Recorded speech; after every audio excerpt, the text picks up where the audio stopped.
All power to the people, that's how we proceed. We know they won't give, so we take what we need. All power to the people, we work, we struggle. With the backbone, the brains, and the muscle. Fuck that abstract shit, look around. We got power in our numbers, the politics are crowd. Cause you're more than an individual. And when we get together, it is more than a ritual. To pick away at your wage like a vulture. That's why we need a revolution in our culture. If you spray what we say on the walls, this goes out to you when your tag stands tall. As long as you get involved, all artists for the cause. Hear the people's call. We start at the root, then we bloom. A flower in the concrete that said that it was doomed. So we will reclaim it, the people's reign like a monsoon. In order to survive, we must defy the tomb that tried to divide, conquer from inside. Threading the needle with a needless compromise. Make me see red, that's the blood in my eye. We are under siege behind enemy lines, so get organized. The motive's the political line. We take what works, the rest is left behind. Power to the people, that's how we proceed. We know they won't give, so we take what we need. All power to the people, we work, we struggle. With the backbone, the brains, and the muscle. All power to the people, gotta take back the... Yeah. Welcome everybody to another Marxism Today live stream. And today we're going to be talking about talks at the Yanan Forum, a seminal text, foundational text. Here you have behind Thomas Mao himself, probably discussing talks at the Yanan Forum with everybody in there, with Thomas as well. It's a seminal text, a foundational text about art, culture, and politics, the relationship between the three, and really what makes proletarian art. How do we make art that stands with the masses in Mao's time, specifically with the workers, the peasants, the soldiers, and then also the cadre?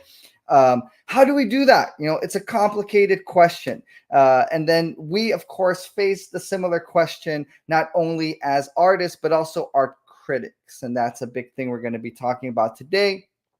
We all consume art. We listen to a lot of music. We watch a lot of movies. We're constantly surrounded by art. And so we need to have a good understanding and grasp of what's going on and how to analyze it, how to talk to people about all this stuff. So I'm really excited to be digging into that. And then, of course, we're going to be talking a bit about the election at the end today. How could we not? It's November the 1st. We just had the end of spooky season, and now it's a different type of political spooky season, you know? So we're ready. Thomas, how are you feeling? I'm feeling good. Excited to be here today, you know, really anticipating the election and the amazing options that exist for us, you know, in the United States, to choice between Trump and Kamala Harris. What exciting candidates. What an exciting time. No, in all seriousness, though, I'm very, very excited to talk about art and culture and also a little bit about the election. And a comrade said to me a few months back, like, it's a great time to be a Maoist, because if you're like a liberal or a Soc Dem, like all the stuff going on, you're losing your mind. Like, oh my God, what's happening? But as a revolutionary, as a real communist, you know, you're like, all right, the situation is opening up a little bit here. As Mao said, there's great disorder under heaven, and the situation is excellent. So very excited to jump into it. Also, just two things before we dive into it. First, to remind all the viewers, if you can, please subscribe and donate to our Patreon. It really helps us support the channel. We got some new and exciting videos coming out sometime soon. Got an interview that's going to drop a week from today with Fred Angst. And we've got some other videos on the docket. And then also, for just an MCU-specific announcement, we published a piece, a long-form piece on neo-mercantilism. Basically, the ruling class, U.S. ruling class, shift away from neoliberalism towards a policy of aggressive trade protectionism and really a form of mercantilist policy adapted to the needs of a modern imperialist power. And we outline in that piece both some of the history of the U.S. ruling class's policy, why neoliberalism was adopted in the 80s and 90s, why they're shifting away from it now, and then also the position really of the Biden administration and then Kamala as a candidate, and Trump and his candidacy and what they're really putting forward. So it's very related to the election. I think the piece is like 60 pages or so, so it's long form, but check it out on our website. We can post a link in the comments, but also in the video description. Yeah, and go check out MCU on Instagram. It's at Maoist Communist Union. So it's also a post, and you'll be able to, get some snippets, get some quotes from the piece. It's a long piece, so to warm you up a little bit. So thanks for that, Thomas. But speaking of warming you up a little bit, Thomas, would you say you know a lot about Marxism? I think so. I mean, there's always more to learn, but I feel I have a pretty good foundation Okay, you here. feel like you have a pretty good grasp. Okay, well, we're going to test that. We're going to start with a test. We're going to test to Oh, see if you understand the difference between bourgeois art and proletarian art. So let's do it. I'm going to give you two pieces, and you're going to guess which one is, or which one has a bourgeois class character or proletarian class character. Oh, I feel like there's going to be a twist here. Like you're going to give me some quite interesting pieces. I can already tell. All right, let's do it. I have no idea where you're getting this from. This is just we're a serious YouTube channel. Class character Yeah, is a serious thing. So yeah, no and such. actually, the class nature of jokes is bourgeois. Everyone knows that. So Yeah, all jokes are bourgeois. No, that is true. That is very true. Just like shampoo. Okay, cool. So, the first one, fierce browed, I coolly defy 1,000 pointed fingers. Head bowed like a willing ox, I serve the children. So that's piece one. Don't say anything just yet. That's piece one. Then second, HOTTOGO, you can take me hard to go. Which one is proletarian and which one is bourgeois, and why? well, I think you got Lu Xun on the one hand, and then you Uh, have I don't know who that is on the other hand. So uh, I'm going to go with the first one being proletarian, given that it's really expressing the need to serve the people and the revolutionary struggle. And the other one, yeah, kind of speaks for itself. Interesting. So, what if I would tell you that fierce browed, I coolly defy 1,000 pointing figures, head bows like a willing ox, I serve the children, is actually serving the children of the bourgeoisie? And HOTTOGO, you can take me hot to go, is about the fierce, hot militancy of the proletariat in its struggle against the bourgeoisie. Yeah, I don't know. I mean, maybe I'd have to just not believe you. On the other hand, I do remember that old YouTube special or comedy special with Jim Gaffigan, where he talks about hot pockets and how they're boiling lava hot in the center. So maybe those could be turned into a weapon in the class struggle against the bourgeoisie and express the fury of the proletariat at cheap processed foods that are terrible for you.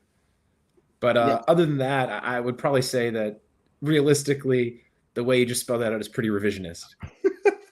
And not only was that revisionist, because of course your first point was right. The first one by Lu Xun, a famed a poet and author of the Chinese Revolution, and the second one is Chapelle Rouen, an enormous pop star, which and a song that's I have been not been able to get out of my mind for these past weeks. And what's important there is that we can try to get our wiggle room of just like, okay, we can basically turn anything into saying that is bourgeois or saying that is proletarian, but what do we really need to look at? What we need to look at is, okay, what not only are the class positions of the authors, but also what function does the piece have in society objectively, right? It's not just about the intent of the author. It's about being able to objectively assess the function that Lu Xun's poem has had in society and has in society, as well as Chapelle Rouen song and what that has, So good. Your Marxist status still remains, Thomas. I'm very, very happy to announce you're still. We'll see if we can break that down someday. But Well, just to say, not knowing that song is not a point of pride. I don't listen to so much of the pop music, but it is good to have for Marxists to have real cultural literacy on these things and be able to explain to the masses the nature of these songs in detail. You can't just say, "Oh, it's bourgeois, it sucks, don't listen to it." That's not effective unless people are already convinced of that. So I just want to point that out, and it is helpful. And I'll just say before we get into it, I recently found out that not only is there Brat, but there's like another Brat album that's like the same thing, but also not Brat, but still totally Brat. I'm kind of butchering the name of it, by Charlie XCX. And some comrades and I went through and listened to those songs, and it was not exactly a fun experience. It was kind of painful to hear how bad the songs were, but it really was helpful to understand the nature of the ideology being put forward, and especially where it's so tied up explicitly in supporting U.S. imperialism, with Kamala branding herself as Brat and NATO branding itself as Brat and all this garbage. Yeah, I mean, NATO is Brat, Kamala is Brat. I definitely had a Brat summer, and it was a proletarian Brat summer, so we're repurposing it. Yeah, no, I mean, look, I think some of the beats are good, but it is the content is. Let's not get into it. All right, so we're going to be talking about the production of art, but also basically what we're doing right now is art criticism. Now, bourgeois society, there's so much art available to everybody. So most people in the society take up some function of being an art critic. Now, of course, there is a big difference between having the formal position of an art critic, having that be your main social function in society, but we are all engaging constantly in art criticism. Every time you play a song for somebody and they're telling you what they like and what they don't like, that's art criticism. When you go to watch a movie, you're discussing it. That's engaging in art criticism. So we already are. And like Thomas was saying, these are great moments to talk about politics and the political character, but we can't talk about the content without also talking about the form. So, we always need to be able to really determine the class character of every piece we come across, and then to relay that in a way that doesn't destroy the art form and actually comes from within the art form. So I want to ask Thomas, so you listen to Brat, or the alternative Brat. I have no idea what you're talking about, to be honest. But what's the last piece of art that you've consumed? So that could be today, that could be, what was the last thing that you checked out? Well, literally setting up this background, I was trying to find a good virtual background. So I was looking through photos and paintings of Mao and Yanan, and I found this one, which is pretty cool. And it's Mao arriving in Yanan and meeting the peasants there, and you can see they have these very distinctive like little towels, almost not quite a turban, they put on the top of their heads in Yanan. It's very typical garb there. What drew you to that piece? Like, why were you like, I want to make this piece my background? Well, you said it well earlier. When looking at art, we got to look at the dialectic of form and content. So you can really see how, and I'll lean back so viewers can see, like the piece really centers Mao meeting with, it's kind of not mirrored, so it's a little confusing, meeting with the peasants there, shaking their hands. There's clearly not only very good revolutionary imagery, but it's very well done and composed. You also have up on the hill, let's go, okay, here. You have the traditional cave dwellings of Yanan. So people around Yanan, they lived in the caves that were built into the walls. They would dig in, and there was a whole way they would make these. Actually, in Yan Myrdal's report from a Chinese village, there's a detailed breakdown of how they would make these cave homes in that area. So the painting, on the one hand, I think it's very well done. In form, politically, it's very well done. It really centers the revolutionary content, but also it really gives a sense in the background of the life of the people. Just hints, but so there's a lot going on there, and it's quite powerful.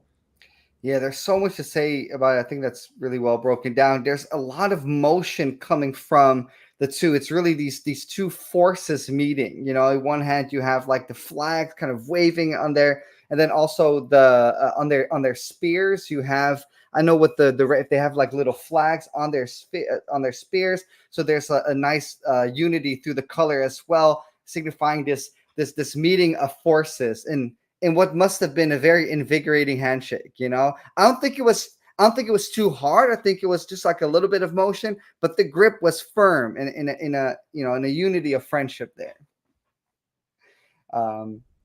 Go ahead. Yeah, well said. And the spears are a big thing too. It's not well understood necessarily, but they did literally use spears, the peasant militias, in battles. And so sometimes the nationalist troops would come, and the peasants would, if they didn't have spears, they would take little bits of shiny material and tie it around the top of sticks to make it look like spears to deceive the nationalists. So it kind of, knowing the social context and the history, you can really, there's a lot happening there. And there's not really superfluous details, like including the spears, that those aren't just like added in for effect. That really were a key weapon, actually, that they would use in the revolution. So what you're saying is that the form, in that sense, became more important than the content of the tip of the spear, because it wasn't actually what kind of material it was. That's a nice little. Yeah. And so, like, let me just tell one quick story. So this one story also in Myrdal's book that I mentioned, where the peasants, basically the militia, gathers the whole village, and everyone puts little bits of shiny stuff on the spear to make a form of appearance of weapons. And they have like 2 rifles, and they have people hold sticks as if they're holding rifles, but they only have 2 real rifles. And I think they had like 6 bullets. And so the nationalists come and they see what appears to be a pretty big armed detachment, and they fire like the 2 of the 6 bullets, and the nationalists just run away.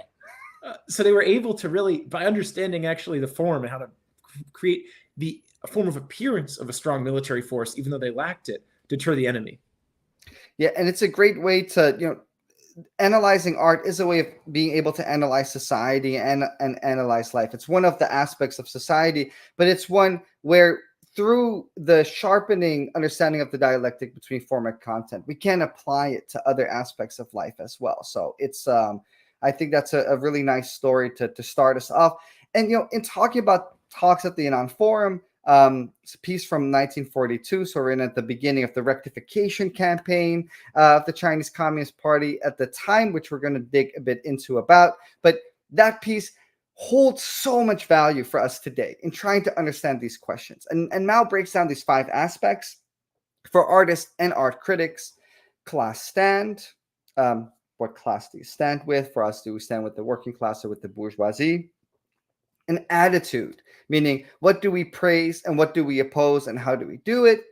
Then our audience, right? Is our audience mainly the working class? Are we making art for the petty bourgeoisie or for a group of friends? These are important questions there too. Their work, or having a mass style. So, okay, you have the piece, you're standing with the working class, you're opposing the capitalist system, your audience is the working class, but then the piece itself, how do you make it? What kind of style does it have? That's then a very important question. Then also, how do you make a piece that truly stands with the working class? We have to study. So that's the 5th aspect. You have to study society and study Marxism. And even as art critics, when we look at art, these are 5 aspects that are important to analyze of a piece. So, in terms of the historical context, this piece was written, or this was a speech. It was a noted speech in 1942, which is an important year, the start of the rectification campaign. And Thomas, would you be able to not only speak a little bit about the rectification campaign, but the establishment? You mentioned a little bit about Yanan, the base area. How did they get there, and what did the establishment of the Yanan base area mean for the revolution?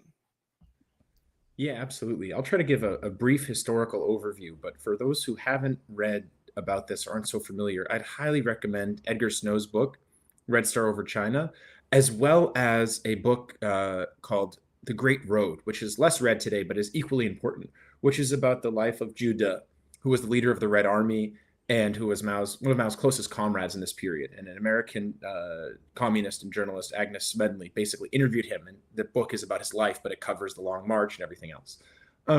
So basically, the Communist Party had base areas in the south of China initially, in Jiangxi and Fujian, in this mountainous area. But it spread, and there was a lot of area they actually had in the south because of the warlord situation and the inability of the nationalists to consolidate. But due to some mistakes, bad advice from the Comintern, but also in particular mistakes in the party leadership itself, including especially Zhou Enlai, who basically was able to flip the Central Committee, they were defeated in Chiang Kai-shek's 5th extermination campaign, which caused them to have to do the Long March. Chiang Kai-shek sent like 1 million troops against them, and they adopted positional warfare as opposed to mobile warfare, and they got routed. And it was devastating. And so the Chinese Communist Party and the People's Liberation Army, they had to march basically for an entire year, and a section of them for 2 years, really, because they were waylaid in Tibet. And that's a whole other story I won't get into. But across some of the most difficult terrain in China, the giant snow-covered mountains, through the high plateaus, across the grasslands where there was no food and just these grasses. It was incredibly challenging. And a lot of people died. And a lot of comrades were left behind in pairs of two to then sow the seeds of the revolution in the villages if they were sick. But they made a lot of connections because of that. And they emerged in Shanxi, in the northwest of China, not in Xinjiang, but in the northwest of the rest of China. They emerged there as a fighting force capable of leading the revolution and really building a new base area. And when the US generals heard from the nationalist troops that the Chinese communists had completed a long march, the US generals said, that's impossible. There's no way anyone could ever do that. They were wrong, of course, but it gives you a sense of how amazing it was. And all along the way, they had these political commissars who would just inspire people when they were climbing up the snow-covered mountains along icy peaks, and people were just on the verge of breaking down. They would say, comrades, remember, we're fighting for the revolution, for the liberation of China, for the liberation of humanity, and really able to keep those things front and center in these incredibly challenging circumstances, and with very little food or medical care and so on. And so they started setting up this base area in Shanxi. And despite the difficulties of the long march and the challenges, it was actually very favorable because Japan was intensifying its colonization and occupation of China and its war of aggression against China. And by being in this particular area of China, the communists were able to really actually fight toe-to-toe against the Japanese invasion, as opposed to in the South where they were before, where they were pretty far removed from the actual ongoing colonization of China by Japan. But there was a major problem they faced, which is they needed to establish a united front with the Kuomintang, which represented foreign imperialism and the landlords and the compradors, but nonetheless could potentially stand against Japanese imperialism, even if not being a real strong ally of the revolution, obviously.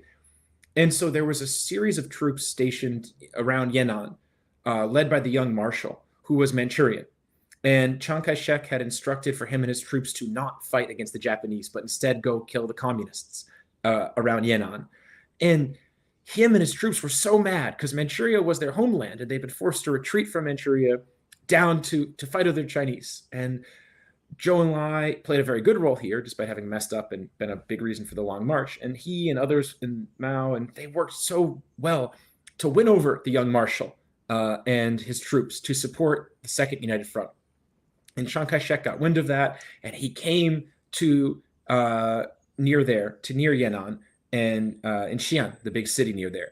And he was basically kidnapped by the nationalist troops there, the young marshal, and forced to agree to the Second United Front. And there's a whole history that there was some debate amongst the party that maybe they were going to actually execute Chiang Kai-shek for his crimes, but then Stalin intervened and opposed that. I think that was probably a mistake on Stalin's part, but that's a separate story. So they established the Second United Front and get Chiang Kai-shek, basically drag him kicking and screaming, literally almost, to agree to it and get the nationalists to stand against Japan and the Japanese invasion. And this opens things up. At this 1936, this happens right at the end, December 1937, the Second United Front is established. And at that point, the Chinese Communist Party has around 80,000 members. By 1942, it's grown to around 400,000 members. And they've got millions of people, tens of millions, under their leadership. They're really the leading force fighting against the Japanese invasion and occupation and colonization of China, because the nationalists are kind of not really so interested in fighting, and Chiang Kai-shek is still obsessed with exterminating the communists. But there's a lot of positive stuff that happens. And because of this, uniting and building of the Second United Front, a lot of people come to Yan'an. And also, wavering class elements, the petty bourgeoisie, and even the progressive section of the national bourgeoisie, and even some landlords join in this united front. And there's a lot of good things that happen because of this massive opening up and growth and ability to operate openly, at least in the resistance to Japan. But there's also a lot of challenges. It made sense to have this united front, but you can imagine that sort of growth for a party is very hard to deal with because a lot of people come in who are very sincere about fighting against the Japanese invasion, but are not very good communists yet, or are becoming good communists, but have a lot to learn, don't have a lot of experience, have a lot of baggage, class ideas. And so there was a need to launch this rectification movement. And I'll just give a few examples of the challenges they faced. They had inflation, they had bureaucracy, they had formalism in the party, they had some tendencies of party members when writing to really mirror the old Confucian kind of style of writing that people would learn as imperial officials. They also had pretty difficult conditions in the base areas. Now, people in the cities in China, even the petty bourgeoisie, were not so well off. But Mao describes the schools in Yan'an where students would fall asleep in classes, not because the classes were boring, but because they were living on a diet of basically only millet. The peasants would sleep on, dirt clay kongs, like these beds, which were, made of clay and kind of on the ground. They would be warmed, but it was very different than life in the center, in the urban centers. And everyone had lice. It was just a big step down for a lot of people who went to Yan'an to join the revolution. And because of this, people really had to learn how to serve the people. And they had to learn how to do this in a whole bunch of different ways. And part of this was, and as we're going to get into today, the learning how to make art that served the revolution. So there's a lot more to be said about the situation then, but hopefully it helps to frame things well. Yeah, Space, I don't know if there's definitely. anything you want to add. Yeah, it's just I mean in the establishment of the base area in Yan'an, just the sheer differences between that and the city, and just imagine, let's take the life of a communist and artist. A lot of the artists and cultural workers that went to Yan'an, they came from Shanghai, and they were underground. Some of them are underground. Most of them are underground in the foreign concessions in Shanghai. And so you have these underground revolutionary intellectuals, and you have, even though you're definitely not well off, I mean, this is wartime, but you have access to some material goods and also a nightlife. And in Yunnan, all of that was completely different. You had dances every Saturday night, so it's not like there wasn't any cultural and social life. There actually was a very rich cultural and social life, but it was very different than what artists were used to in the city life. And this led to writers, for example, complaining that they can't produce good stories, because there was a question: okay, why aren't we getting good stories? You're in the middle of it all. You're in Yunnan. You're in the base area. You're surrounded by the party really being in control. There's so much excitement going on. The party is growing tremendously, and there's study, there's debate, there's military action, there's advances, there's life, there's revolution.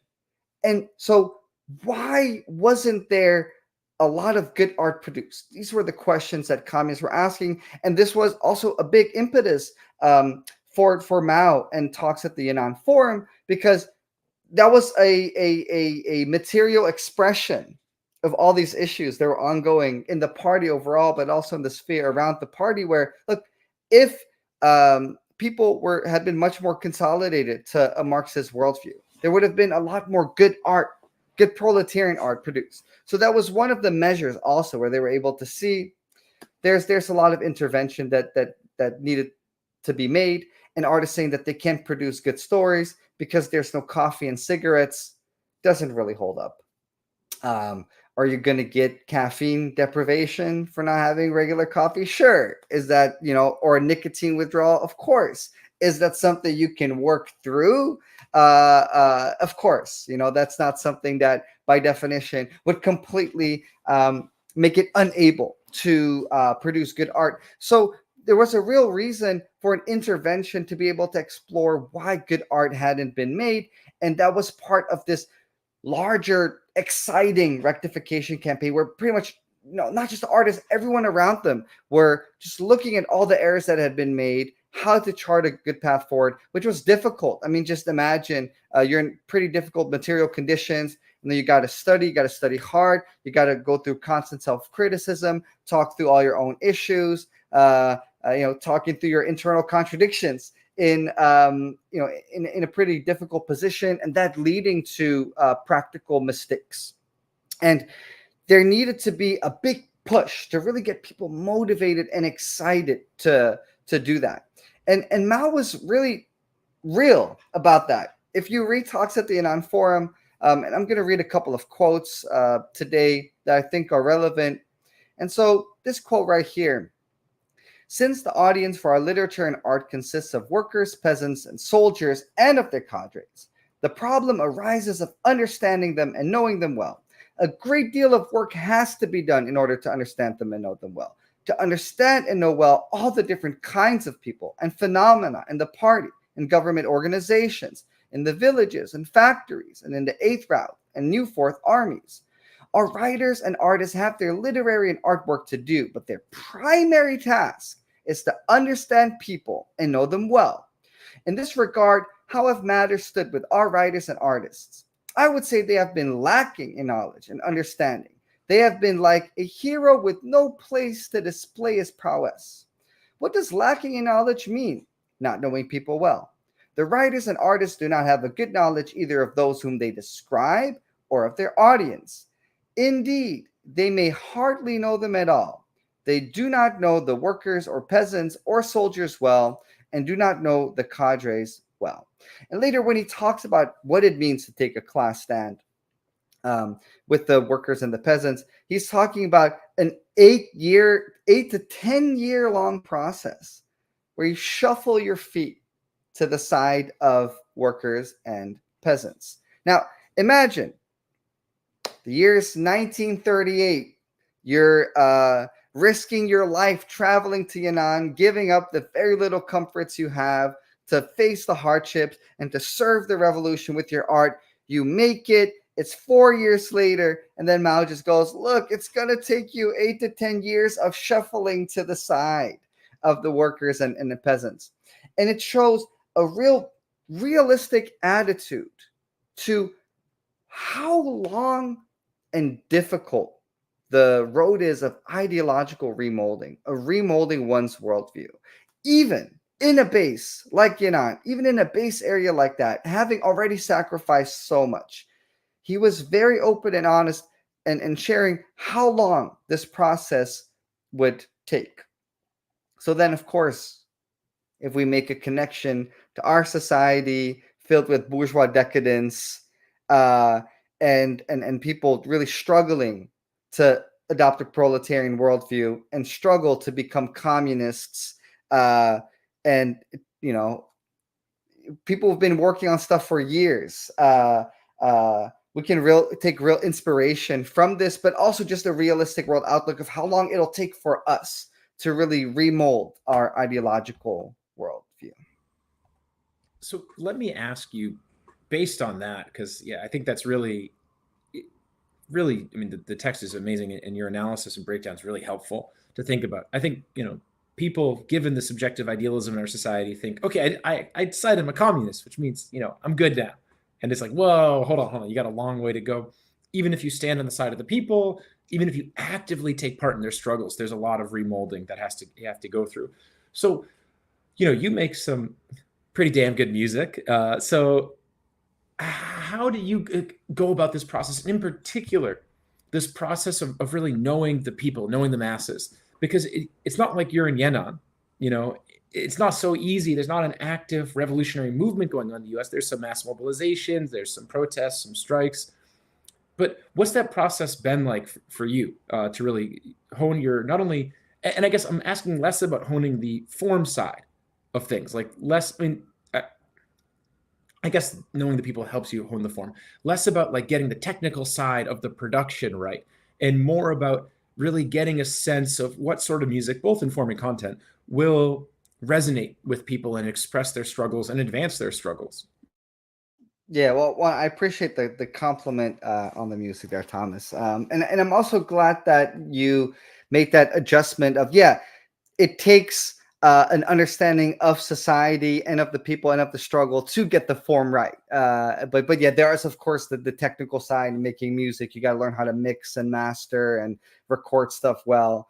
But so the first part of the answer would be that the question is, how do you become a good, strong communist in this society? Because if you're a revolutionary artist, you're a revolutionary first. And I think a lot of times artists get that backwards. And Mao talks about this and talks at the Yanan Forum, that people first think of themselves as artists. That's the first piece of identity they adopt. They think of themselves as an artist, they focus on their art, and then they make the link to their functioning in overall society. But for me, the first part is, okay, how do I operate as a strong, or try to operate as a strong communist in this society, and then that will reflect in my art. And I think that if I look at the music that I've made, I mean, I've been making music for like 13 years now. So if I look at the last 5 to 6 years, and if I look at the music I made, I think that overall my music has gotten better as I've struggled to adopt a stronger proletarian worldview. And the biggest part of that is that I always notice that the content and the form, but especially the content of my art, would suffer and decrease in quality the more isolated I would be from struggles of the masses, but also of other communists operating. And I would get much more into my own head, and I would think much more about my own struggles. And there are ways to talk about your own struggles and relate them to the struggles in society. That's not necessarily a bad thing, but it would be very isolated. And so I think my art and especially the lyrics have gone much better after joining Art for the People mass organization. We have an episode on Revolutionary Left Radio for people who are interested, and also Instagram, artforthepeople.soflow. If we could put that in the chat too, that would be great. After joining Art for the People, I became much more focused in terms of, I need to make music about the most relevant issues going on in society right now. And then I can start to measure things. I can measure, how much do I know about a concrete struggle, and how close am I to the struggle? Now, it doesn't mean that every artist needs to be engaged in every struggle that they are making art about, especially as somebody who makes music. I can make a song about different struggles. I can't be in 100 places at the same time. So I can't be literally and directly involved with everybody who's or engage in every struggle. But I can be close and involved with either people who are engaging in that struggle, or really investigating and analyzing the analyses that are coming out of these struggles. So the closer that I am, not only to the masses, but also other communists struggling, and both learning from the masses and learning from the communists that are engaging in these struggles. And then the more that I discuss those things collectively, the more that I really think about my own art as being that it has a responsibility, that it's going to be analyzed, it's going to play a function and a role in society. The more that I'm aware of that, then the deeper that I study Marxism in relation to all of that, the better my art becomes. That, with all that being said, that is incredibly tough, incredibly tough, because there are so many distractions.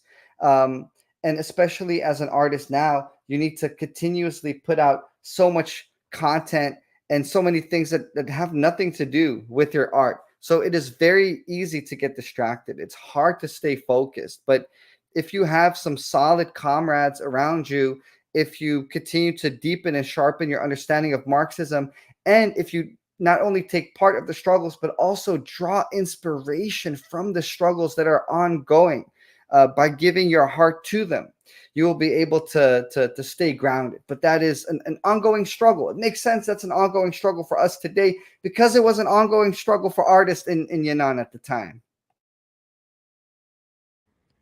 Yeah, that's really helpful. And I guess, like, if we think about stuff like social media, and having Instagram page as an artist, it's tough because, on the one hand, you can promote your stuff through that, but on the other hand, it really does lend itself to, and you need to, in a certain sense, do some form of self-promotion, like put out the stuff, but it can really lend itself to individualism because of that, and towards personalized branding.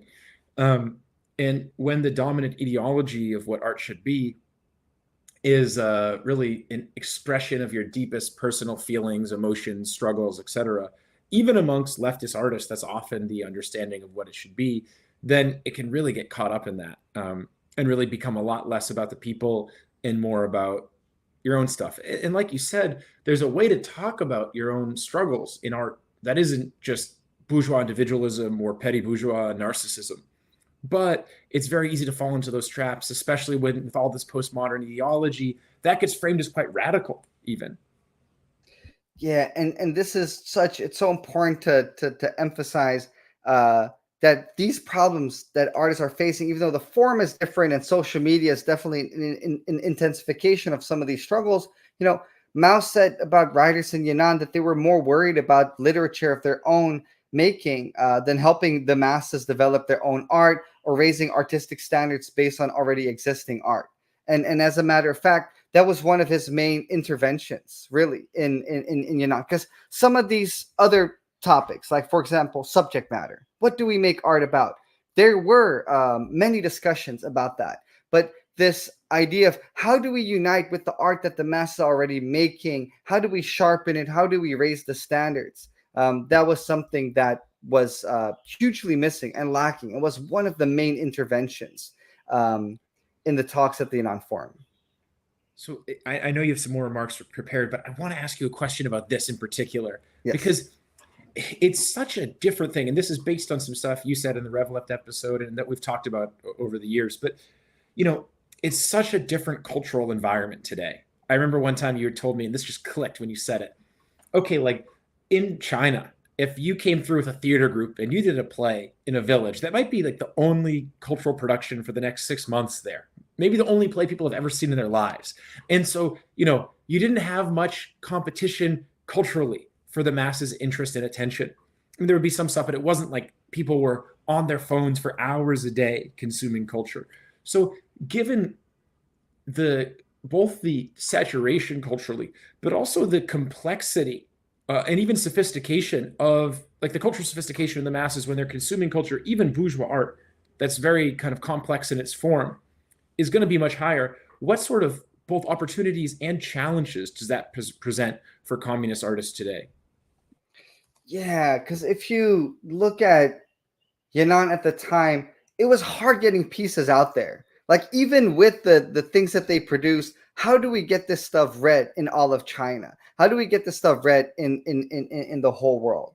And specifically with social media, I mean, there's a lot working against us, algorithms, censorships, and then even just the general tastes of people, where if you talk about politics openly, it's often seen as corny. Corniness is a strong weapon of the bourgeoisie. And of course, there are corny ways to talk about, like, I think if something is too obvious and there's no artistic element to it, it can be corny. But what corniness is taken as is just talking about politics directly. So just saying that there are active ways in which the bourgeoisie can repress art that we make, but also in terms of general standards of bourgeois culture are working against us as well. But there is a tremendous opportunity.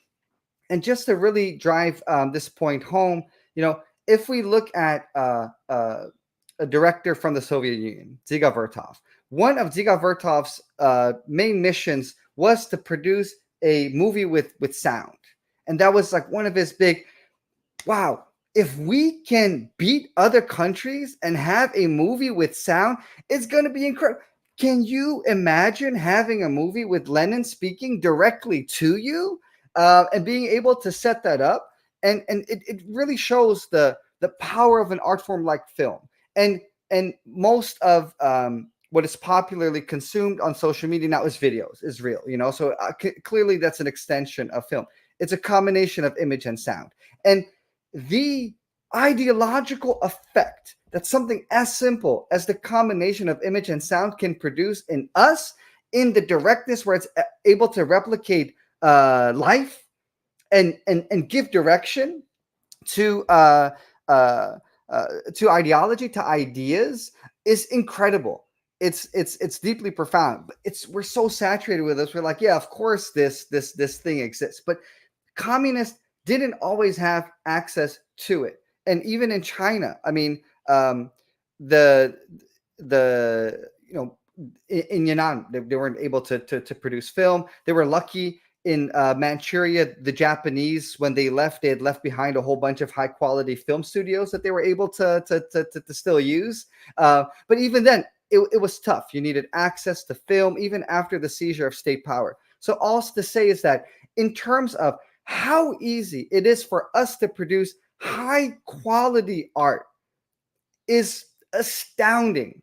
And not only that, how easily we can spread that and how easy we can learn the language of social media and then direct it to our uses is astounding, what we have access to. So this idea of, okay, we need to have a good, the 5 aspects of Mao, having a good standing, having a good attitude, being able to have a good, strong work that is rooted in study of the society, all this stuff we need to do. And we can take from talks at Yanan Forum. But then that piece of, once we have a piece, once we have that strong piece, how we distribute it, we have much more access. We have many more capabilities of spreading this stuff around. And we need to scientifically analyze that stuff. We need to have a scientific engagement with social media, the rules, the trends that are changing. We need to understand what does well and what doesn't, and how to direct and to not tail social media trends, and even enact the mass line when it comes to social media, to unite with the advanced elements, to systematize the correct and advanced ideas, and to put our line then out there in a good post or a good video, and hopefully also in good live streams. But social media brain is real. As a last point, when I was really on TikTok a lot, to put out a lot of stuff, but putting out a lot of stuff for me meant also consuming a lot of stuff. And I would have TikTok brain. I would think in these 5 to 10 second short snippets. If I would grasp with ideas, my immediate thing was, okay, how do I basically simplify it and condense it to these short forms? And then also just constantly having all these TikTok sounds and songs and all these things in my head. I had real TikTok brain. And some of those psychological effects, yes, it's funny to have that, but it's also real, which makes organization so much important, because you can kind of share that. Not everybody has to be on these social media platforms every day. So it really makes Lenin's quote of without organization, the proletariat has nothing, true in all regards of life, even in social media. Yeah, that's well said. And I was recently talking to some comrades about Mr. Beast, and how he really, kind of in a monstrous way, has made his entire life about the YouTube algorithm. I mean, he understands it better than the YouTube executives themselves, and they often consult him for advice on it. And he basically went through and figured out like how to make videos, and like when people clicked off the videos, just how to make it perfect so they never click off it. So people just like not very much transfixed. They're just like hypnotized by his videos. And it reminded me of Marx's point that the capitalist's soul is capital. Like Mr. Beast, like he has just figured out how to embody this how to maximize the extraction of surplus value through YouTube. And that's terrifying. But it does speak to, now we don't want to do that, but we do need to, as you put it, understand the trends on social media, understand how to make effective content, and then not play into these, brain rot, as I see someone saying in the comments, TikTok brain, etc. And so therefore we need to not fall into that ourselves. But then also as communists, we need to produce content which, while being effective and able to circulate and deal with the contradictions of the algorithm, at least until you face broad scale censorship, are able to actually get viewers to not fall into this sort of TikTok brain, which is doubly challenging and requires a different level of a high level of ideological sophistication. Because of course, bourgeois art has historically been made to make people tune out. Brecht talks about this in his discussions of opera. But it's a different level of sophistication today when people will spend 8 hours a day or more just watching little social media videos and just have their life disappear in front of them. Thomas, you're good at math, right?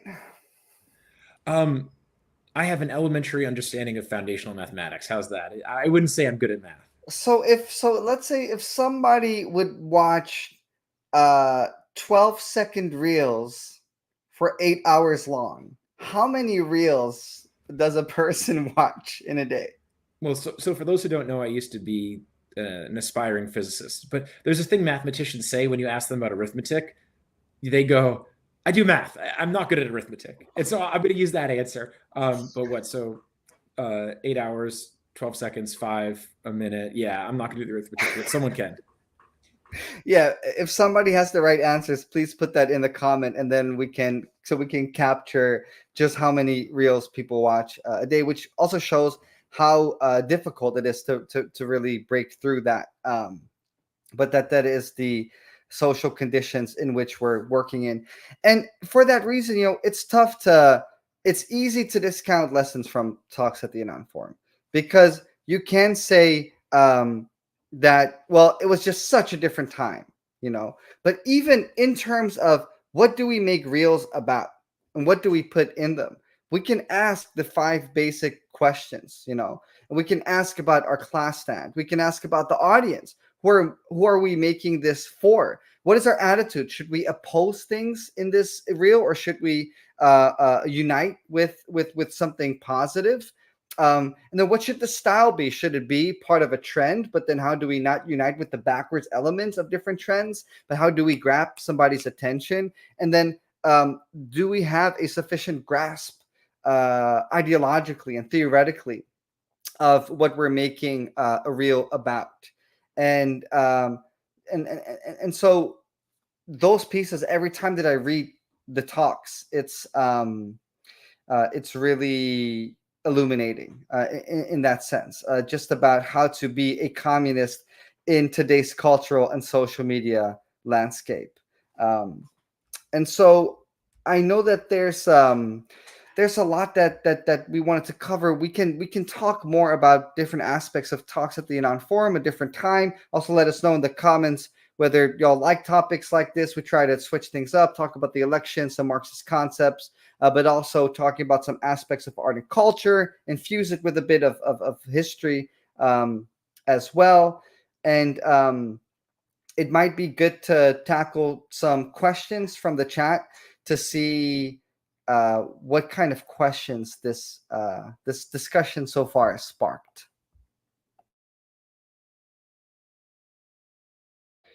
So we have Moyasu. What should our attitude be towards bourgeois art? Should we allow ourselves to spend money on and enjoy bourgeois art? Thomas, is Moyasu allowed to enjoy bourgeois art? No, you can't even watch it, or you're not a real revolutionary. No, I think this is an interesting question, because let me just give a brief digression on morality here. There's this complex thing that's happened in the US left, where a lot of how politics has been framed in the last few decades, with the defeats and setbacks in the class struggle, really since the 70s, has been increasingly moralistic, with what I would call like latent Christian or latent puritanical moral economy. Like if you read Hawthorne, Nathaniel Hawthorne, famous American author, and his work, The Scarlet Letter or The House of the Seven Gables, you'll see how insidious puritanical morality was.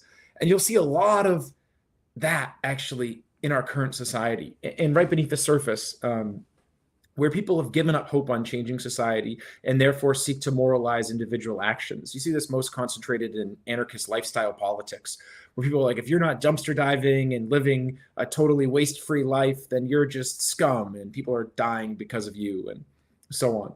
But if you really believe that you have to find a way to basically live without really participating negatively in the society by just carrying on basic reproduction, that's a pretty anti-people attitude. Now, in terms of bourgeois art more specifically, I think we should, basically first acknowledge there's different types of bourgeois art. There's extremely dark stuff, like I forget the name. What's that Sexy Red song with Drake? Yeah, I'm not gonna quote it here, but people probably know the one I'm talking about. I'm forgetting the name of it. Like that, if you're really listening to that and enjoying that, and like basically her and Drake talking about another woman should like, bend herself over and shake her ass for Drake, like that's pretty bad. But bourgeois art is complicated because, and Space said this really well on our discussion on Rev Left Radio, and I'll try to paraphrase, but basically because the bourgeoisie hasn't had so much to say, new things to say content-wise since the bourgeois revolutions won victory, they've really focused on the form. And so a lot of bourgeois music today, maybe less so with Drake, but is pretty high quality in its production value and has a lot of innovation in the form. And so it can be, it's even with pop songs, often they'll be quite catchy. The beats will be good. Different elements of it will really come together well, and kind of like they'll play around with the form a lot. And it's not unreasonable to enjoy some of those things. But I do think we should really think about critically the content of those, and then the way in which these highly sophisticated forms, which are often quite catchy and effective, actually serve to reinforce bourgeois ideology. It's fairly obvious in like a song with Drake and Sexy Red where it's really extremely patriarchal and misogynistic. But is it as obvious in the kind of sad, soul-searching songs, or songs about how someone feels so divided and fucked up and messed up by society, and kind of that really reinforce nihilism and complacency? Not so much. And so it can be easiest in the less obvious forms of bourgeois ideology, or the more sophisticated, more subtle, less vulgar forms of it, to really fall into those traps. I doubt many communists are really listening to Kenny Chesney and thinking, oh, this is the shit. This is my jam. I love this stuff. But for a lot of the, even especially stuff that isn't quite bourgeois, but the petty bourgeois nihilistic art or petty bourgeois radical art, it can be more subtle, the ideological effect. So hopefully that answers some aspects of the question. Yeah, it's especially in art, it's something that's come up a lot in terms of, am I allowed to? I get this question as somebody who talks about art a lot. It's framed a lot in that way. Well, am I allowed to make art like this, or am I? Well, who's allowing what? It's one. It's there. You're gonna consume it. You have to completely be blind. And completely detach yourself from bourgeois society to not consume it, first of all. But then there's the question of seeking it out. And a lot of it has to do also with the reasons for what we are seeking out, what kind of art we are seeking out. So in terms of, for example, I used to love sad music, that would be my shit. But why did I seek it out? And what was the relation between the sad music and me? Was it to resolve my sadness? No. It was to just wallow in that, to continue in that. I wanted to feed into it because I felt that there was more depth to life through sadness. Happiness is kind of shallow, yeah, whatever. But sadness, that has a real depth to it. That's how I can actually get closer to myself. And so if I consume music that's sad, then I can be deeper and closer to myself, which is really just a wallowing in sadness that comes from a nihilism about your own capability of transforming and of the world to transform. So in terms of bourgeois art, different art, it's helpful to look at the ideological effect. It's helpful to look at the class character, but then also the ideological effect and why we seek out the things that we seek out. So, for example, I love house music. Most house music in this society is bourgeois. And it's bourgeois in a way, in this kind of, it's hard not to get into a longer discussion of what makes something bourgeois, what makes something proletarian, because it can be complicated and it's easy to oversimplify and reduce it. But just to give a quick example in terms of house music, to explore that a bit more, like, okay, in terms of in terms of Palestine, for example, is the ruling class making a lot of pro-Israel art? No, not so much. the main course of action that they're taking is to not make art about Palestine at all. And the same thing happens with class struggle in society, where most art does not speak of the class struggle in society at all. And then house music doesn't speak, or it doesn't speak much. Now, there's still ways in which I think you can make proletarian house music and proletarian instrumental music. But so most house music, the way that it is consumed, the way that it socially operates in the society is to not speak on the class struggle, is an extension of the club scene, which has a lot of obvious negative aspects to it, but then also a bourgeois, like, the drug culture and all this stuff. But then also this bourgeois humanist culture aspect to it, where it's to unite everybody on the dance floor, which we don't want to do. We want to divide the dance floor, right? The class struggle is going on everywhere. And just because I'm dancing with my boss on the same dance floor, that momentarily the music unites us there. It's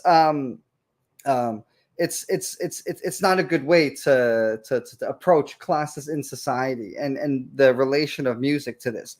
Now, with all that being said, I still listen to house music. I still allow myself to listen to house music. And that's because, in that sense, there's a very specific relation that house music has to me as an individual, which is that it gets me energized, it gets me hyped, it makes it easier for me to do work as an organizer, and kind of a lot of the positive energy that house music has, this kind of forward motion drive that it has to it, really appeals to me. So in that sense, I can say that I have a positive relationship to house music overall in terms of my life, and the function that house music has in the society is dominantly negative. And so there's a difference between consumption patterns of art in society and the class character of those, and for us as individuals. So for us as individuals, again, we need to look at the ideological effect of the different things that, the effect that those have on us. So, for example, there's, again, with a lot of very sad music, I don't listen to it as much because it has a negative ideological effect on me overall. It encourages this petty bourgeois wallowing in my own sadness. Even though there's good, strong proletarian sad music as well, there's more differentiations there. But I do listen to house music. So it's complicated, but I do think that the first step that we have to take is to look at the art form that we consume and its function in society, and then also for us as individuals, and then to establish the relation between the two. Yeah, well, I'm just going to say that our next live stream will be entirely Space's self-criticism for enjoying house music. Just want to put that out there. No, but in all seriousness, I think that's really well said. First, look at its relation to society, then look at how it affects us as individuals, and then also be sure we have comrades who can help us with that, because it's hard to be objective about ourselves and be like, oh no, this is really helpful for me, and then, actually it's negative. And you see it all the time with friends and comrades, with relationships, with basic practices day to day, etc. Speaking of cigarettes and coffee, people have too much caffeine, too many cigarettes, say it helps them focus. In reality, it's not so good. Two things. Well, actually, just one thing. I just want to say, for those in the chat, we do read the chat. We keep up with it as we go. So we are both Maoists, for reference, and we won't generally respond to all the questions. We got limited time and a lot to cover, but we do generally keep up with what's going on, and we also got someone working behind the scenes to respond to stuff too. Yeah, so that was a great question. There's so much more to say about that. And again, let us know in the chat if y'all want more live streams like this, because there's so much to say about art and culture. And even in terms of talks at the Yanan Forum, there was so much more to get into. So many questions here, but we want to make sure that it's helpful. It's what people are looking for. So it's really helpful to hear in the chat, whether we all want more topics like this, but also if not, what other topics are helpful for us to speak on. So shall we move to one last question before we get into some election talk? Let's do it. Also, before I read out this question, did you say that people generally overconsume caffeine, which negates their focus? It's just rich coming from you. It's interesting. I was saying it's important to have comrades help you be objective about your caffeine consumption, because sometimes it's easy, as I know from personal experience, to have like 8 cups of coffee in a day, say, oh, this is helping me focus, but actually it makes you really tired and need to crash in the middle of the day, or causes you to crash in the middle of the day. So just a little, since I'm making you self-criticize for liking house music, I might as well talk about my own caffeine habits. I never self-criticize, but yeah, there's a material component there with bathroom runs also during the live stream, so there really is there's a lot to unpack there. But with that being said, Ashwin Nair asked, how might communist artists go about uniting with other left radical artists but still tangibly politically struggling with them? This seems hard because of puritanical attitudes, but also postmodernism. So, Thomas, if you want to take a stab at this, and then I'll jump in after. Yeah, well, I think you'll have probably a good deal more to say on this than me, given your experiences in art for the people.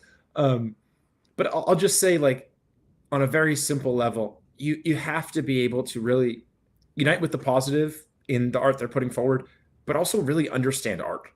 Like, if you talk to radical left artists and they're putting forward art that has some problems, but you're just like, yeah, you got to just make communist art, and you don't really understand art, they're not going to take you seriously. So you really need to be either a serious communist artist, or at least very serious about communist art criticism, and understand the Marxist theory of culture. And Space and I were talking the other day, and he was saying, yeah, talks at the Yanan Forum, it's so important. It is like the foundational text. It's not the end-all be-all. Mao just takes so much and sums it up so concisely, but that's like the beginning point to really being solid in a Marxist understanding or an MLM understanding of art and culture.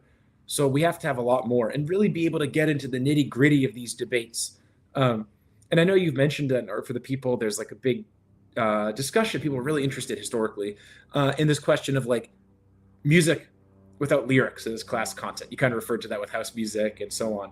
So being able to deal with questions at that level is not so simple, actually.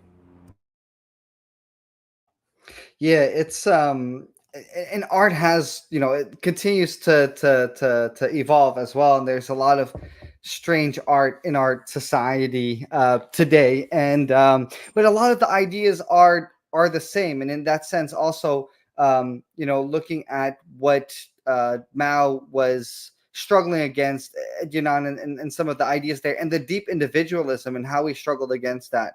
We can use that as a foundation for how to struggle against individualism now.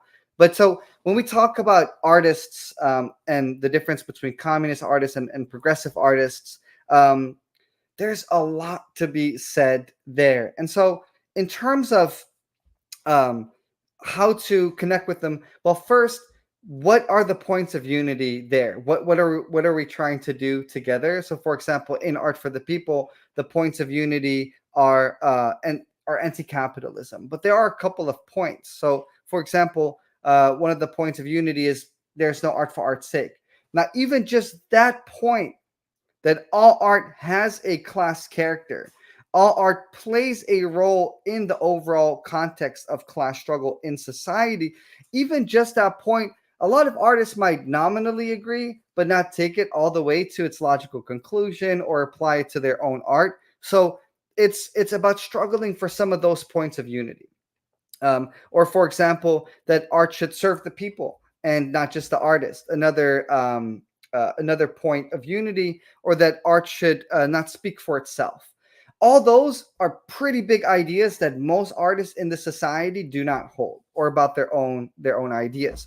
So the first thing is, just like with any political collaboration, political struggle, right?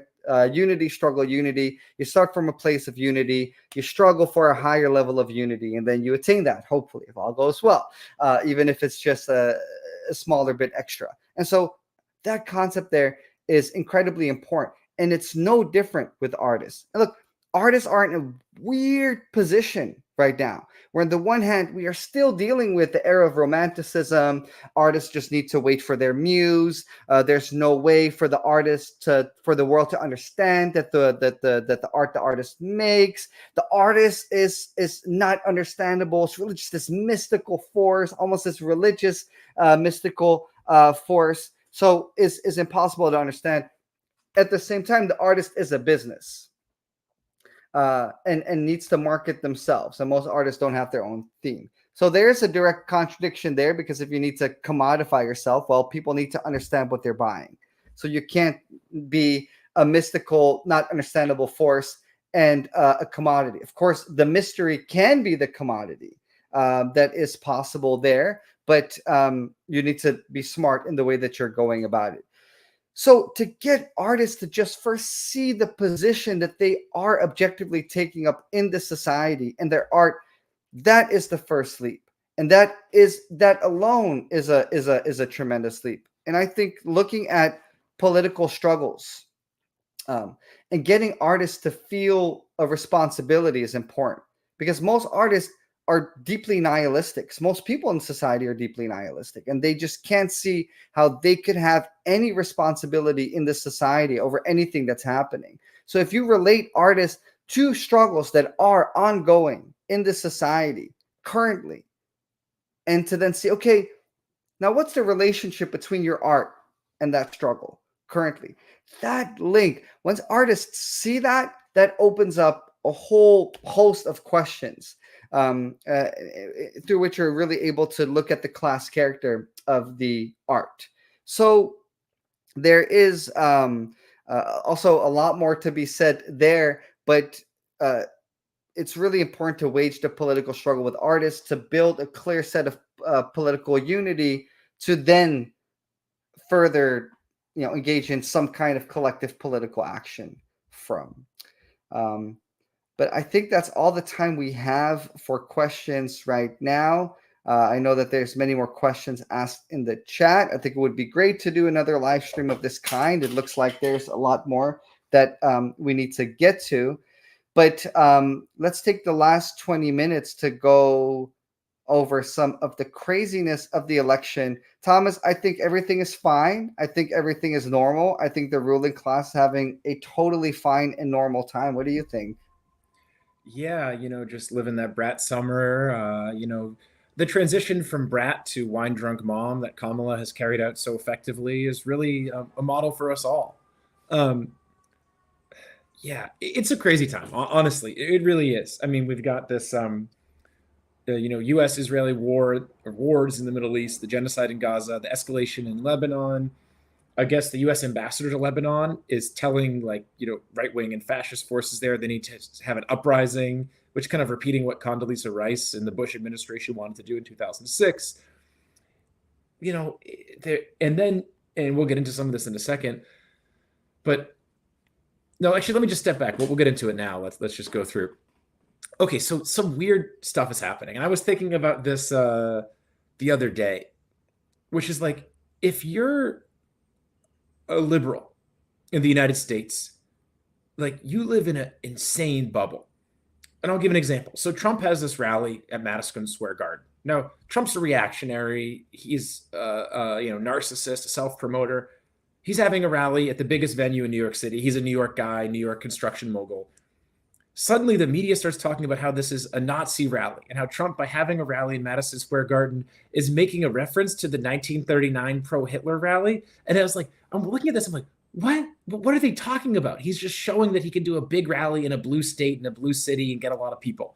And it's surreal. Now, there was a bunch of terrible reactionary politics at this Trump rally, of course, but the liberals are thinking, oh, wow, this is a literal Nazi rally happening. And we're going to have fascism. And it's like, we had Trump as president for 4 years, from 2016 to 2020. There was a lot of terrible shit that happened, but it definitely wasn't fascism.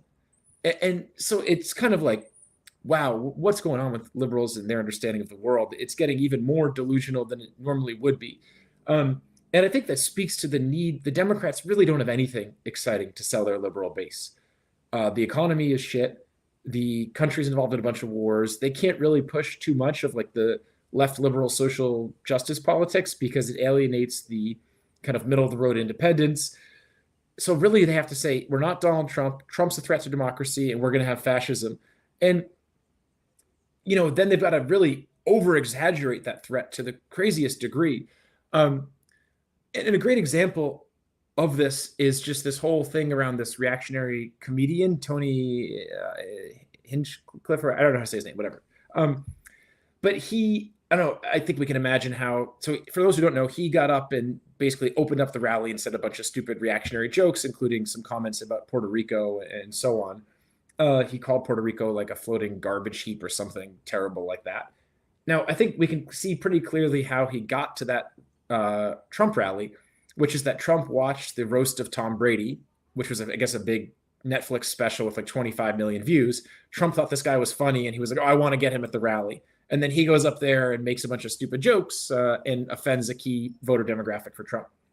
But then the media starts talking about how he made like a Goebbels-esque comment. And it's like a stupid racist edgelord comment. Don't get me wrong. But it's definitely not like a Hitlerite comment. And there's a difference between typical reactionary, edgy, racist jokes and like pro-Nazi stuff. And then Biden, in like the biggest own goal, maybe in the history of US politics, goes on a Kamala event live thing with voters, Puerto Rican voters, and I think Hispanic voters broadly, and says that everyone who's supporting Trump is human garbage, which that is approaching actually more of the kind of Nazi-esque rhetoric. I mean, Biden's not a fascist. He's a terrible reactionary, but calling 75 million people right before the election human garbage, including some people who are maybe considering supporting Trump versus Kamala and going back and forth, is really not a great way to get votes. So then Trump dresses up as a garbage man. He does a campaign stunt. It's kind of just quite surreal, the shenanigans in this election. And I mentioned this on our last live stream, but I saw a video after the Trump-Biden debate, but of like the contrast between that debate and the Romney-Obama debate, and just how much more vulgar and meme-driven and just outright false the entire discussion around the debates and elections are. It's just surreal. Both the Democrats and Republicans are just saying crazy lies about each other. Like Trump said this comment, there's going to be a bloodbath in the auto industry if he loses the election, saying Chinese automakers will take over. Then Biden and Kamala are saying, oh, Trump's saying there's going to be a bloodbath if he loses, like there's going to be civil war. And then Trump's saying, Kamala's a Marxist. I mean, give me a fucking break. It's absurd. But it's funny, provided you're a revolutionary and don't believe in the electoral system in this country and see the need for socialism and so on. But it also speaks to the profound crisis actually gripping the bourgeoisie right now.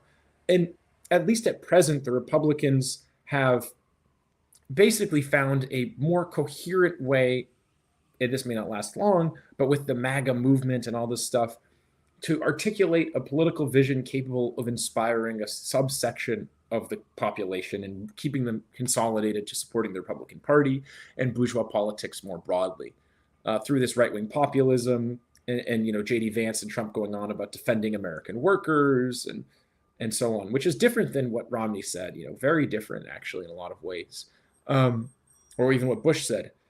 The Democrats are really struggling to crystallize some sort of ideological branding that can really win over a significant section of the population.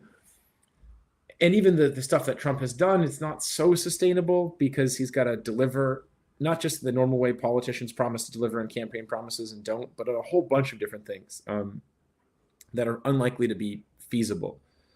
And well, let me stop there for a second, Space. I don't know if you want to jump in on any of this. There's a lot more I want to say, but I've kind of given a interesting broad strokes picture maybe. Yeah, I think you've spoken to what's on a lot of people's minds. I mean, it truly is always bizarre how the ruling class is acting, how crazy the ruling class currently are, all sides of it. And then to think about all the suffering that they're really politically controlling, real suffering, real exploitation. and these are the people that are at the very least, in nominal control over this stuff. It's just kind of crazy. But I think something that people are really curious about is there a real fascist threat? And there is some, is there even any flirtation with fascism? And I think maybe rather than looking at fascism, if we can look at this phrase of flirting with fascism that is being thrown around a lot, and what you think flirting with fascism even means, and is Trump flirting with fascism? Well, let's just be clear. Trump's a flirt in general. And he's kind of made that clear in his own disgusting way. And I guess it's a different form of disgusting than Biden's flirting. Biden, I don't know if people saw, he went on a baby nibbling spree at the Halloween event that the White House had. It's pretty disturbing, but if you want to check that out, it did really happen like yesterday. But yeah, Trump, he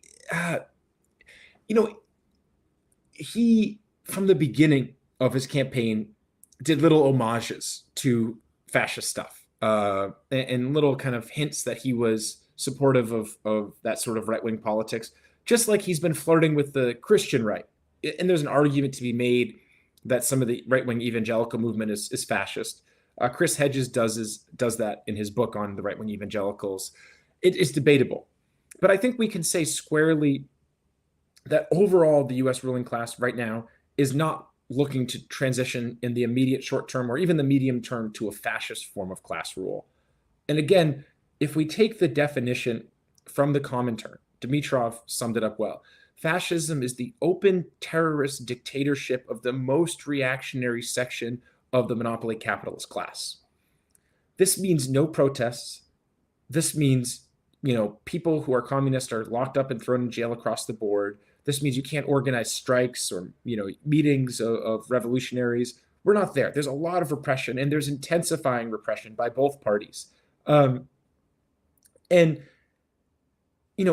It's true, and I see this in the comments, that fascism will be different today than in the 1930s. It's absolutely true. But in terms of this question of the open terrorist dictatorship of the monopoly capitalist class and the most reactionary section of it, we're not there, and we're not close yet. Now, things can happen quickly in a crisis, but we have to remember the bourgeoisie, bourgeois democracy is incredibly effective ideologically for them.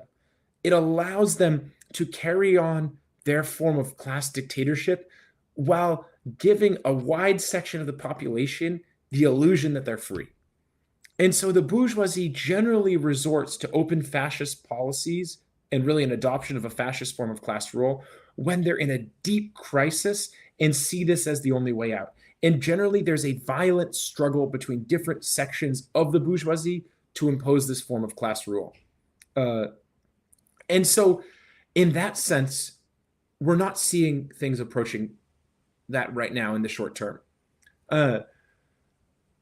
Now, that said, there's a very interesting thing that came up, which is that the Brennan Center, a big think tank, did a war game in which they had Team Red and Team Blue, which they said wasn't the Democrats versus the Republicans, but very clearly was a proxy for Trump versus Kamala. And they said if Trump wins, Team Blue's best bet is to, or one of their best options would be to, if Trump was going to bring in, this authoritarian figure from Team Red was going to bring in more authoritarian measures, the best bet would be for Team Blue, very obviously the Democrats, to basically work to encourage wide-scale mass popular protests and uprisings against this and split the police and the military.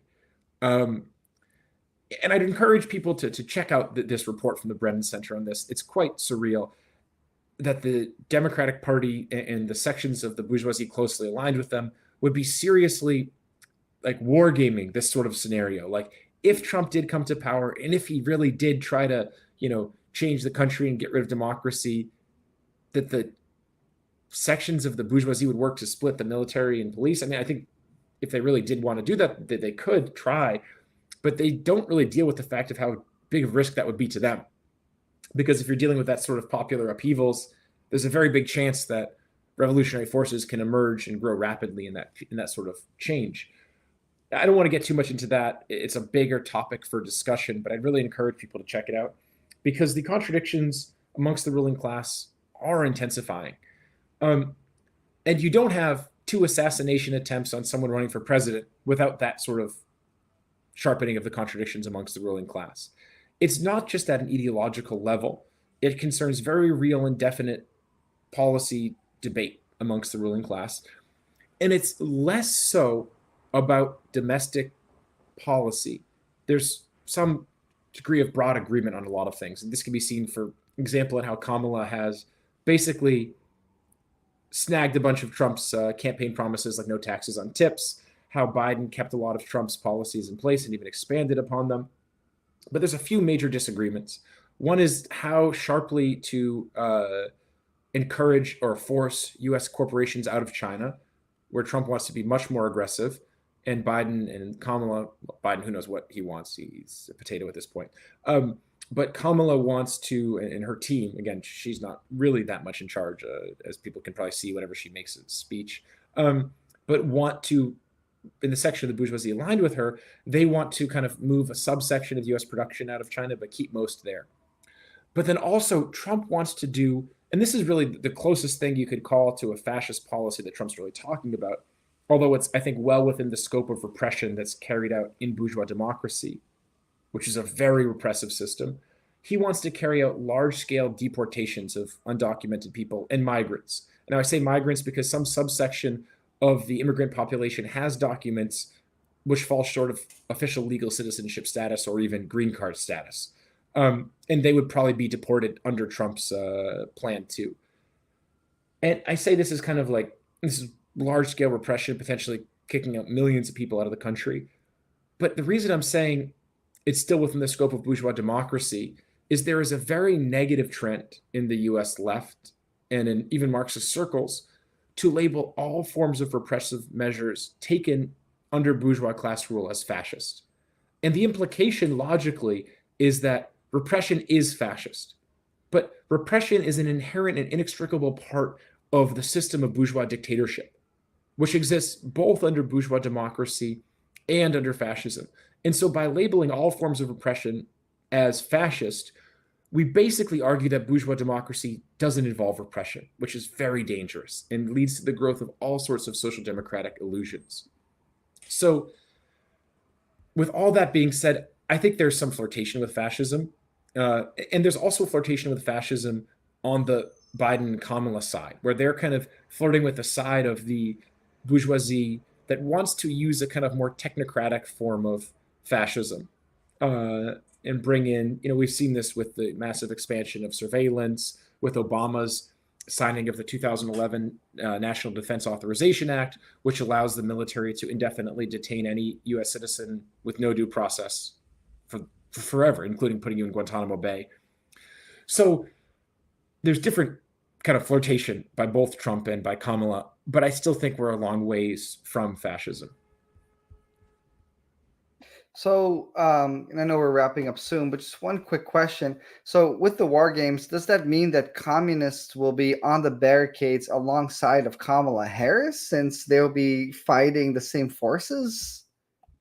Well, let's just be square. I mean, if anything came to that, Kamala's going to be blackout drunk. I mean, everyone knows that, you can see her stress response. Did you see that rally where she was out and everyone was chanting Kamala? She's like, "No, you guys chant your name." And then no one chants. She's like, "It's about you." And no one chants.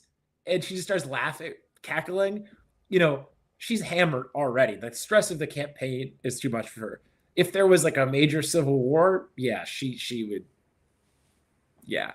But look, if there was, just to be square, if there was a real like fascist coup in the US or an attempt at one, it could make sense to form a united front with the section of the bourgeoisie that was opposed to fascism.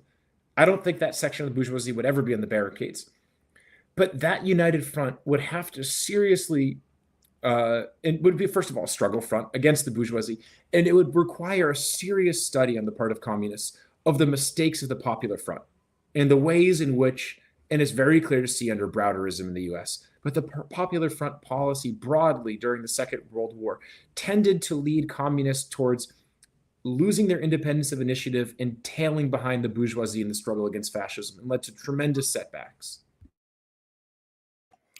Yeah, it's an unfortunate answer because just that idea of getting some comedic relief on the barricades from Kamala Harris would be, would be pretty incredible. But unfortunately, it's not the situation that we're in. Yeah. Thank you so much for all your insights there, Thomas. This was a real fun one.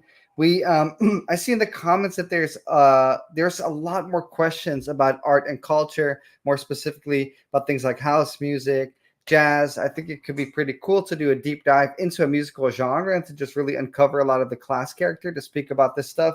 But also, I think to do a much deeper dive into what fascism is, because I think there's still a lot of misconceptions, and with all of these things, we're able to only scratch the surface. But all this engagement in the chat is helpful to see what people have questions about. So, with that being said, thank you everybody for tuning in. Leave in the comments on the video, leave some comments about what you would like us to do more live streams about. Please go support us on Patreon. We want to do a lot more than just these regular live streams. Going to be our bread and butter, but we want to get back to making a lot more videos, and your support really helps with that. And with that being said, everybody enjoy the new political spooky season. Peace, y'all. Peace.